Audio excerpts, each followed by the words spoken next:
We're going to talk about the making of Series 3 cheap toys today. That's what this is, or is supposed to be. So yeah, this was made over a 7-year period, and it didn't take 7 years to make. It just, with delays and stuff, COVID being the main one. Anyway, we finally got it done this year, just ahead of the 40th anniversary of cheap toys. So I'm going to talk about this, what went into making it. So I have a portfolio here with my contributions to it. So at one time, just theoretically, this was a white box. There's a time when none of these were made. They weren't even sculpted yet, right? So I'm just going to talk a little bit about the making of this, how it came about. And so, yeah, plus mainly just showing the things I drew. Okay.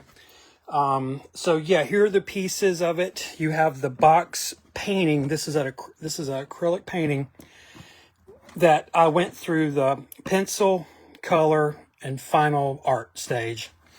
You have all the art on here. This cheap toys, I designed that. I'll show you the designs. And then Alvin is the sculptor who made the toys. We used Bazooka gum because that's what Topps would have done had they made it this year. And so I'll show you the checklist art that went into making this little checklist. We have the cell sheets we can look at. So anyway, so the project started in 2018, just with a couple of guys, fanboys. I live in Georgia. He's over there in Oregon. We're trying to do all this on Messenger, right? Now, I've known Alvin since 2010, 2010, and he's been making these things since then. And so we've been playing with this idea of making a Series 3 even longer than 7 years, but that's when it started. So anyway, what this first one is, I got a whole book of them. You got a minute? This is the design that went into making this. So if you look at the old cheap toy box, this is what's called the tape design. This is supposed to be torn tape. This is something Thomas Bunk came up with. For Series 2, this is a Novo Bonbon Series 2. Look closely at the lettering. Those are patches. Well, I'll show you my mindset on this. It's coming up behind it. It's actually a little bit out of order, or this page is. But I went with bricks.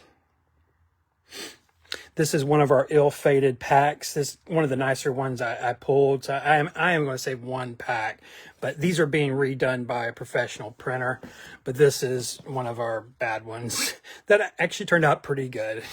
But anyway, so that's what this page is. Notice I drew bricks here because I'm trying to get the spacing right on the inside of the letters. So I drew them here too. Anyway, here's more. This is when I finalized the design with a Sharpie, and this was scanned into Photoshop. Basically, here's just a clear page I needed for tracing. Oh, but this is when I'm trying to come up with the design. Sorry about the glare. I need to do something here. Let's do that. So over here on the left, shit. This book is heavy, actually. And it's trying to slide on me. Okay, so over here, you see the old designs. You see the patches. You see the torn tape. So my concepts were originally, damn it, gum splat, bricks, which I went with later. Flies. Oh, we're blurred out. Flies. Now, these are Tom Bunk flies. Bullet holes. Cracks. So in the end, I went with bricks. I love bricks. I've always loved like bricks. And I just thought it was cool and permanent, and just kind of urban and, underground bricks. I always think of it like an alleyway. Okay. On the next page. Yeah, this is just going to be a bitch. Hold on 1 minute. There we go. I'm feeling better already. Let me move this crap. All right, we'll get this figured out. I'm not gonna hold it up. Yeah, I'll hold it up by this. I'm not gonna show this page. This is where I traced the Thomas Bunk original cheap toy box art. I own that. And so I have a huge advantage over most people who try to do cheap toys. I own all the work that they did originally. This is a page where I'm coming up with shit to add to the pile of gum here. Originally, this was going to be filled with trash because Hector Collector was going to be sort of a hoarder as well. Now, I ended up using none of this. On this page, let me make sure you're always in focus. I just realized we weren't. Here, there's a splat, there's the fly, here's the crack, looks like a Chevrolet sign, brick, there's a bullet hole behind it. So I'm just playing around with ideas. Okay, here we come with the character designs. So Alvin had already drawn, the guy who I worked with, my partner, he had already drawn Hector Collector. Now this was his idea. For the mascot, his idea, and it's brilliant, and I agreed with him 100%, should be Hector Collector. And the reason is we're no longer children. Me and you, I'm talking to you. We're fucking middle-aged adults. We're Hector Collector. We're no longer that little random kid. Most of us have spent so much money on this shit. Some of us have hoarding issues. I have major hoarding issues, impulse spending problems, lifetime impulse spending issues, on a level of a gambler even. So the concept, and he gave me this as a painting, and this is my sketch of what I saw. So I started with Hector Collector standing up, facing you, holding a bundle of 10 cheap toys. And you're going to see me morph this into other concepts. The next concept, what if Hector Collector was opening a huge bag of cheap toys? The bag was going to be the size or bigger than Hector Collector. So on the card, if you remember, he's peeling back a trading card. Well, the concept was he's going to be opening a large, almost like a Santa bag of cheap toys. And so that was my first concept. Here I take it a little bit further. Please don't judge my baby designs. I'm not trying, in any of these, I'm not trying to get the perfect baby designs. What I'm trying to do is trying to find the concept art for the box. I'm not trying to land a perfect proportional baby. So that's the proportions are wonky. This is really a toddler, you know what I'm saying? Like, it's not perfect. So please ignore this as we go. I'm not trying to land Hector Collector yet. I land him later, after about a year. Anyway, so in this design, the box art was going to be a pile of cheap toy bags and him breaking into one, and there's going to be Blow Joe. At the time, we thought Blow Joe was going to be the best one. We thought he was going to be the most iconic of the 10 toys. And that changed later. So I'm glad I didn't go with that one. And plus, keep in mind, we did Bazooka gum. And so I was thinking, okay, let me be honest. I never told Al this. I can't get this box to go down. I never told Al this, but I thought about, I was going to secretly work on having a box art with Blow Joe on the top, since we did Bazooka gum. And it was going to be him with gum fucking coming off of his hands. Pause. Okay, let's move this. We're going to keep going. I need to speed this up. Sorry about that. We got a whole book to go through. Next up, please do not judge these characters. I wasn't trying that hard. I was just trying to figure out what we could do with them. Here he's opening a closet door, and cheap toys and shit are going to be falling out. Here, yeah, I remember this day. I was like, I need to stop and just draw. I need to draw John Pound's Hector Collector. So this is actually, I did try on this one to actually draw the card. But, you know, it's just a sketch. But, okay. I did backtrack and go, you know, I need to work on this. So I got hung up on the hands because I knew that I wanted the character Hector Collector, or it could have been Blow Joe, though. I wanted him to hold 10 packs because he's a hoarder. He's a collector. He's holding on to them. So you're seeing me go through different poses. Guys, this was so hard to think of. There is so much body language with some of these. This one to me is a little too Cabbage Patch Kids. Like he just loves them too much. Here, that just doesn't work. You know, some of them are just weird. And I think I end up, going with this one, which is the last one. Here is just a study of hands.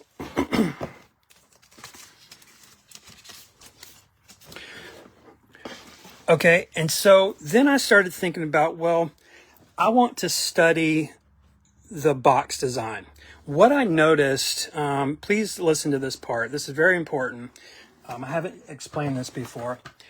On the Series 1 box, what shape, if you had to pick a shape, just one of the basic shapes, what shape do you see? There's a triangle. If you look at the Series 2 box lid, now I do have a Series 2 box. It's only one of 3 known in the world, but I don't have the fucking box lid. But the box lid to a Series 1 cheap toy box done by John Pound, it's a triangle. So I knew that we needed a triangle. And so if you look at my box, I'm getting a little ahead of myself, you'll notice Fat Matt, or whoever the fuck that is a triangle. Adam Bomb, who goes here's a triangle, and then Hector Collector is a triangle. Okay, and you're going to see me go through many designs of this. Now, I still had some ideas stuck in my head that I'm trying to get through. Sorry about the glare. I'm going to do this. I still thought for a while I wanted him just opening his closet door of his bedroom with all his collectibles falling out. I thought that would be really cool.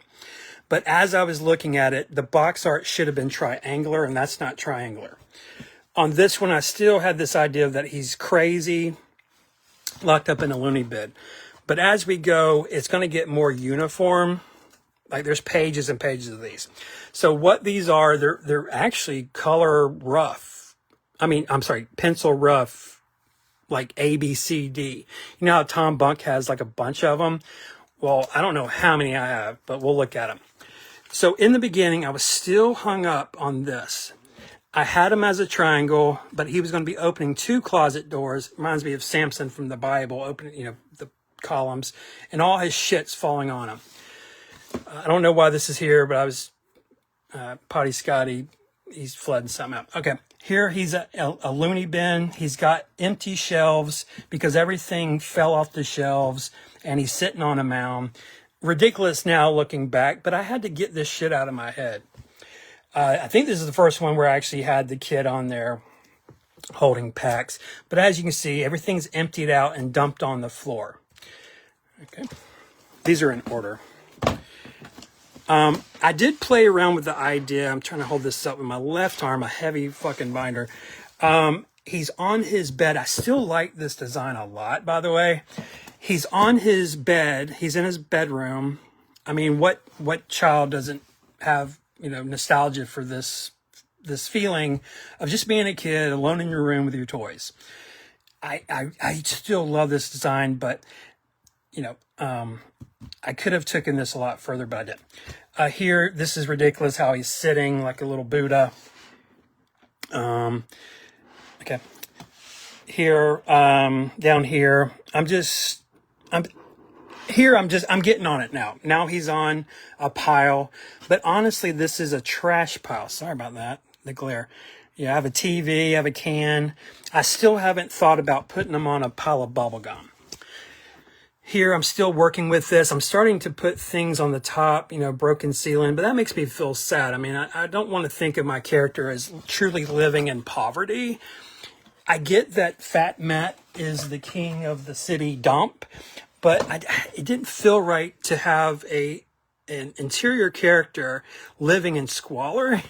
And so, thankfully, I changed it. Instead of piles of trash and collectibles, I start thinking about it different. I don't know when it turned into bubblegum. Honestly, maybe we'll see that.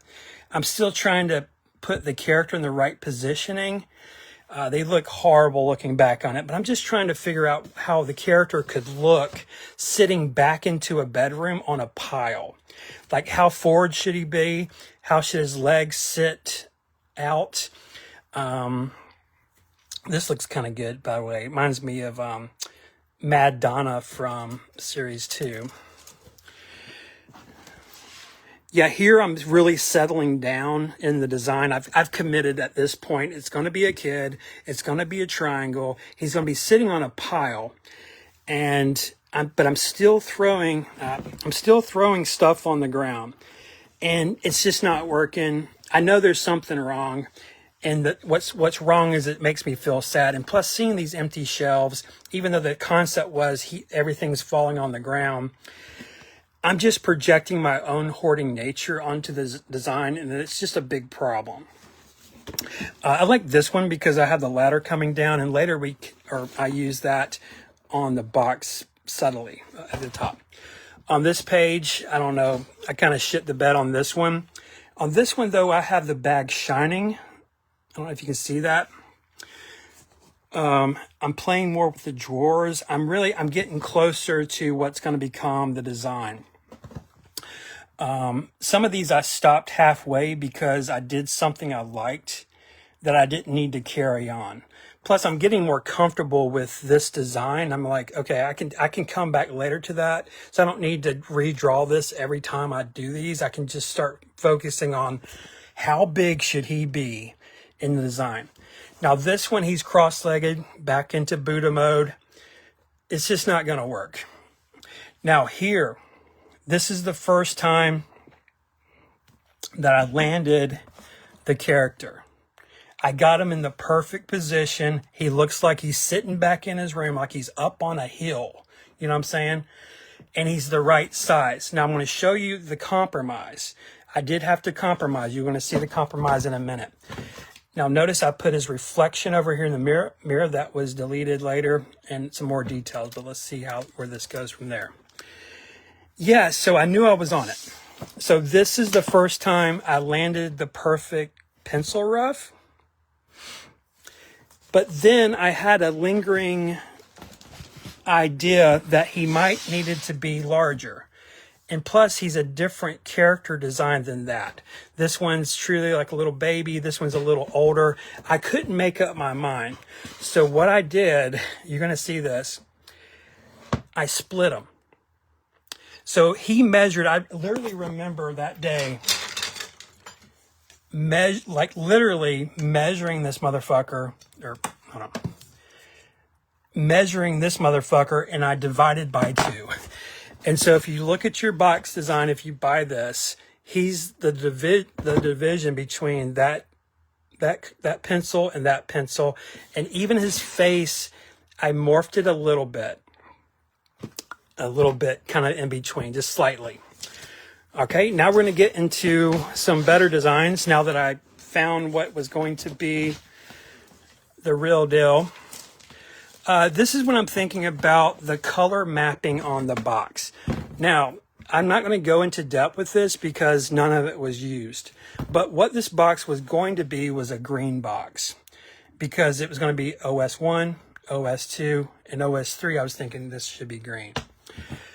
But later, the bubblegum came, and here we are. We're at the end. So what I wanted to do, this is my master. Oh, you can't see it because it's there. This is my master pencil.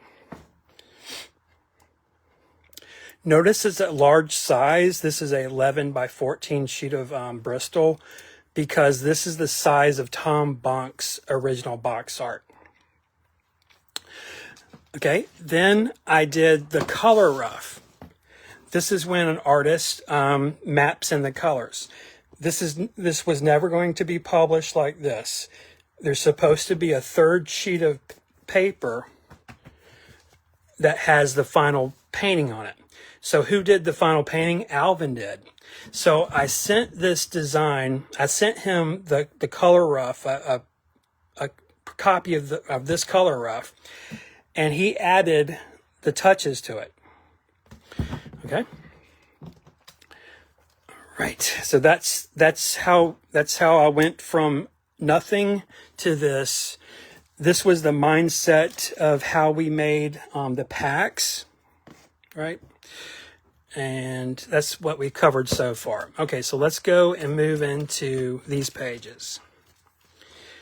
Okay, in 1985 and 1986, George Evans, who was a graphic designer at Topps, he made the cheap toy checklist. Now, this is mine, but what I did, I had to take each character that Al made, and I had to do a pen and ink.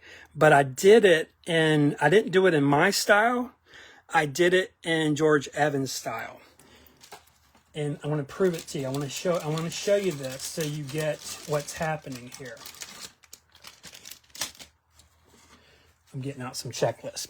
So I want you to look at this. Please bear with me. We're almost done. I want this to come across because I didn't do this in my style. I would have never done the line art like this. If you look at the first check, this is a real checklist from 1986. Look how dark Petey is. Look how dark Alice Island is. Look at that random dark spot on Janie. Look how thin some of the other ones look. Now, another thing, these are not perfect. They look kind of wonky. These were hand-drawn. And if you move to the Nova Bonbon checklist, very rare piece of paper here, it was done by a different dude, but it still has random dark spots. And so with each character, I had to think about this. How was I going to make it look like an authentic checklist? And let's lay these down here real quick. I've never done this yet. Yeah, mine comes off a little dark, but I don't know. It's fucking close. I mean, I got these thin. They should have been distributed a little bit more, but I'm really happy with it. The real test here, yeah, the camera's better now. There you go. All right, so I'm going to show you the painstaking work that went into this.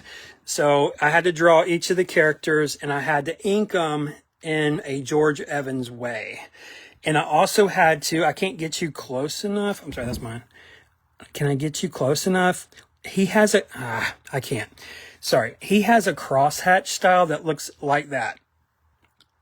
It has those little lines in it. Sometimes he goes into classic crosshatch. Other times they're just like these little lines. They're kind of random. And so I mimicked his style to make each character in a George Evans way.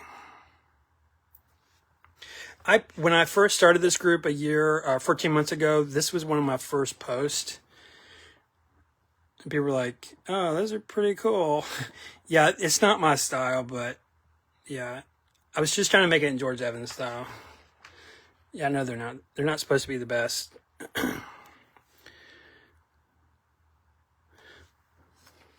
This one's pretty heavy-handed. Sorry, I can't fix the glare. This one's pretty heavy-handed. This was supposed to be my heavy-handed one, like Graffiti Petey. Like randomly heavy-handed.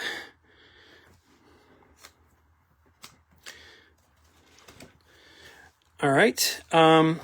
So that tells you how this was made. So those designs were scanned into Photoshop and then they were rastered. They were already finished when I scanned them in. They were perfect because I had literally the art done. So I just scanned them in, cut and paste and put them in position, change the color. There was almost no work once I scanned them in. These I'm just sketching. This is kind of out of place random where I'm sketching the toys themselves that became the toys. We can look at those real quick too. Because what I needed to put the characters stuck around. And so I had to make sure I could draw them right. And it's always best, if you didn't know, to always have the object that you're drawing in hand. You don't want to draw from a photograph if you can help it, because photographs, they're distorted. The way cameras take photos is not the way your eyeballs see things. And so there's it's almost like, it's like a map. Guys know, like when you're looking at a map, they're having to distort the corners to allow for the curvature of the earth. Well, your eyes are curved and we have, two eyes. And anyway, it's a long thing. So it's always better. My point is, it's always better to, this is my other original art for other projects that I've done. Yeah, so that's basically it. I'll show you the toys real quick again if you haven't seen them, and we'll end with that. So yeah, that was the making of it. Now Alvin got done with the toys pretty early on. Within the first year, he was done. Now the color scheme was supposed to be, you know, a peachy, reminiscent of old cheap toys. We wanted a yellow, just a basic blue, basic red, and a basic green. Try to get the variety here. So this was the color group. We did think about adding rares to them, but we decided to, instead of doing rares with the initial release, come back and do rares. So for just this box, we kept it very consistent. In fact, there's even numbers of every toy. There's literally only 10 of Peach Clay Dreidel, and there's literally only 10 Sunshine Dreidels, and 10 of every toy there's 10 of. And there'll never be more than 10, because anytime he ever makes them again, there'll be a new formula mix. Yeah, so anyway, let's look at the toys real quick. Now, I had nothing to do, let me be very clear, I had nothing to do with these toys. In fact, I didn't even pick out the characters. I do think I inspired this one, though, but it doesn't even matter. Okay, so the first one, we can go in order of the checklist. The first one was Blow Joe. Again, I don't regret using Hector Collector, but I think it would have been thematically a little better had we done Bazooka Gum with Blow Joe up here. You can maybe see my vision here. And he's just fucking up his room. There's splat everywhere. Because on our bag, wherever it is, hold on, let me figure out where I put that. Oh, here. So on our bag, see that splat? That's bubblegum splat. On Series 2, it was a burst, like an explosion. On Series 1, there was nothing because this was the first series. Yeah, I'm sorry. I hope this isn't visually confusing. So Series 1, Series 2, they put that there because this is Series 2. They didn't need to put it there. On ours, I went with a bubblegum splat to go in line with gum, because they came with gum inside. So if I'm really taking this truly literally, it should have been Bazooka, Blow Joe on the top. Okay, anyway, Blow Joe. My favorite, bow and arrow. These are all molded with one piece of plastic or rubber. There's nothing glued or fused. They're a casting, what I would imagine a nightmare, almost improbable that he pulled these cleanly out of a mold. I can't imagine how many he wasted. I can imagine how many bowstrings didn't fill up in the mold, or these little arrow tips that he had to redo, right? Okay, next up is Hector Collector. So Hector Collector was designed to look like this. Now, he is the mascot, but for the toy, he's supposed to be holding something, and you can have him holding anything you want, like this. He could be holding your box in a display. He could be massaging Joe Blow's back or something. You know, he could be holding up bow and arrow somehow. Whatever. Next up was Snaky Jake. Okay.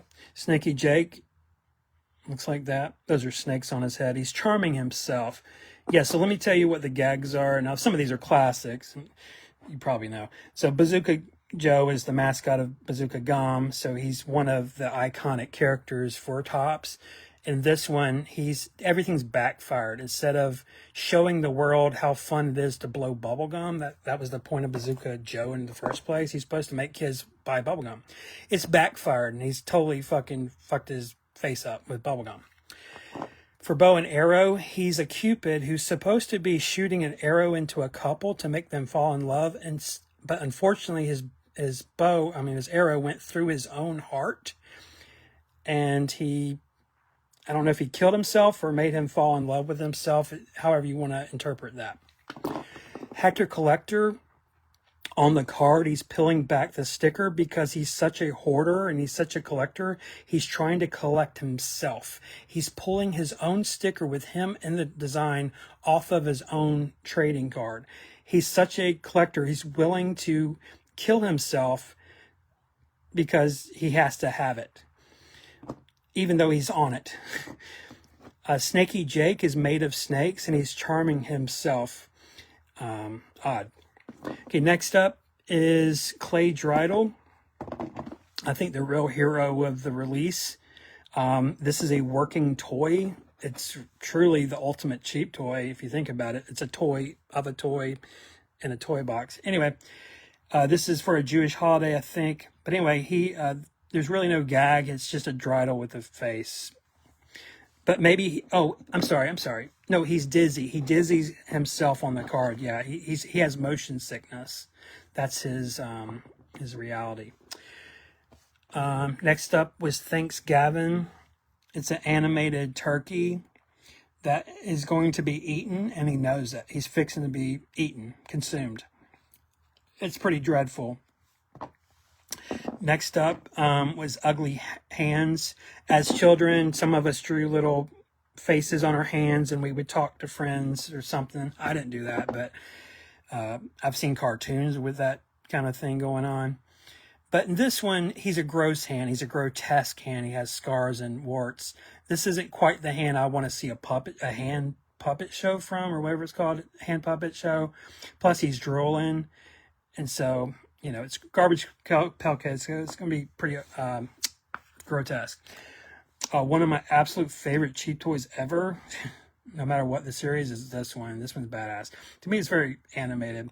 This is a snowman who is so cold, he's willing to sacrifice himself to get a little warmth. And he's literally killing himself. I love how Alvin made his back plain. Because if you think about it, if you're standing in front of, and this does not show this on the card, not much. If you're standing in front of a fire, this part would not be melting yet. It would be the front side. So that was brilliant work.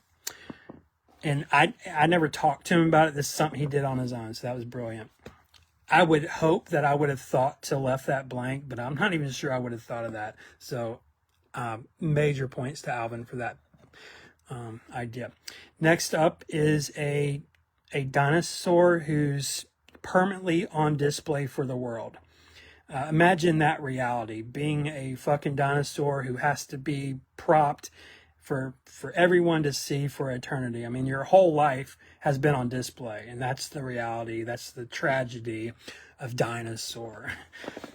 Unfortunately, she's alive. I mean, I wish she was dead so she didn't have to live stuck in a display in the Smithsonian. Last one is Stone Sean. This man is so stoned that he's turned into a statue. Perhaps it's his own mind that holds him in place. You know, if you've ever done marijuana, you can go down really deep rabbit holes of thought that if you sit in one place on your couch long enough, maybe you feel paralyzed or and stoned. So this is the reality of Stoned Sean. So guys, hope you enjoyed that. I do have, I can show you this. So I wanted to recreate the famous ad sheet. You're looking at a $200 piece of paper. This was done by Topps 1986. You see the original cheap toys. You also see the magenta. One of the great mysteries. You also see a Sunshine Janie. Anyway, I wanted to do that for us for this release. Not perfect. I tried to make it perfect. I want to go back and fix that white. It's way too beaming. But you can see my box design here on the front. Notice I cut these out. These aren't cut out in the real box. I did that to match those cutouts. And I don't know what else to say. Oh, so I put the, this took me a while. I had to backtrack. When I tried to cut and paste those on there and I colored them black, it didn't work out like I thought. And I actually had to go back and rescan the originals in to make those. Oh, you're blurred out. Sorry. To make those. That was a bitch. That's all I got, guys. Hope you enjoyed that. Yeah, I just wanted to come back and explain just kind of my contributions to it. I'm sure Alvin will come one day and maybe share how he designed these, because that's a whole nother story. Probably a much cooler story than mine. But I'm not a sculptor. I'm a graphic designer. All right. Well, I hope you enjoyed that. Yeah, I see comments. Thank you. Yes, I see the question. So yeah, the toys are great. Yeah, the yellow's great. Yep. He modeled it after Minikin's yellow, but thankfully he missed the mark a little bit.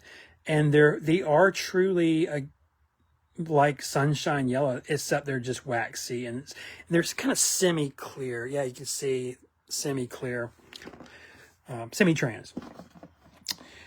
I do not know how Alvin chose these characters. I mean, Blow Joe, he just needed to be made. That's one thing about these toys. There are some characters that are just, we need to have them made. I'll tell you one off the top of my head that we have been talking about for 20 years in this hobby. We need a Montezuma cheap toy. It's so bad. There's other ones. Max Axe. Good fucking God. Can someone please make me a fucking Max Axe cheap toy? Please. Do you have anything, any skills at all? I don't, but maybe you do as a sculptor. Can you please make a Max Axe? Please, God. There's so many other ones, though, but I don't know how he chose them, but I'm not that shocked by these choices. Stone Sean is, God, what a perfect toy that is.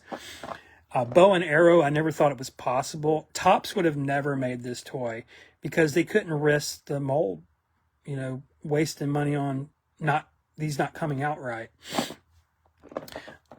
Crystal Gale was a later series, and so that's why Topps missed her. A lot of these are later series. That's why Topps never did them, because they didn't come back to remake them. These are mostly, OS 1 and 2.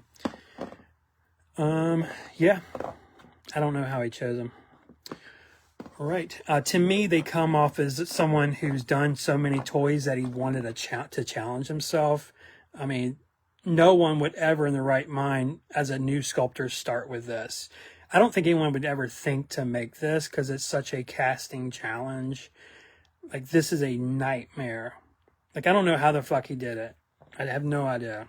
Like, those two are just, I don't know. I've done casting and like I could cast that, anyone, a novice could cast, a big block. There's nothing to it. Now you have to deal with air bubbles. Do you have a pressure pot in your house? If you don't have a pressure pot, you'd have little air bubbles all through it.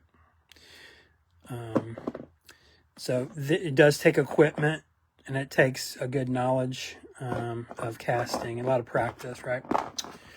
All right, that's all I see. Hope you guys have a good rest of your day, and I'll see you in the next one, okay? I do want to come back and show you all 30 of Alvin's cheap toys. He did 2 other series. Let me clear this up before I leave. So this works in 2 ways. This is Alvin's 3rd series, but I asked him 7 years ago if we could use his 3rd series, do I need to do it? Guys, I got to do this. Let me go grab a binder. Hold on one second. Yeah, I do need to cover this real quick. 1 second.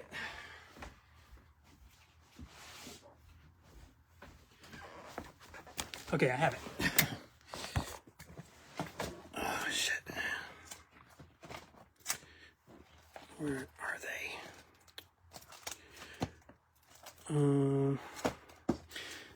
This is a working binder. 1 second. Yeah, this is like my play binder. This isn't my. These don't go to anything.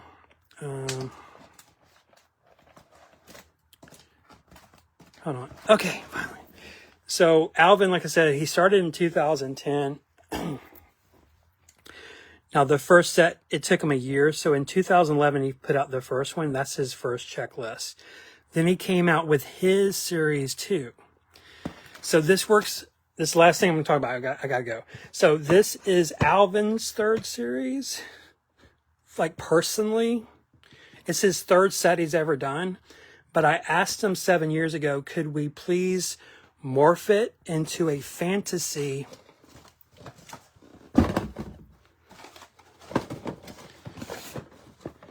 one, two, three, and let me help you because I'm a trained painter, and let's make this the real deal. All right, guys, hope you enjoyed that, and I'll see you around later.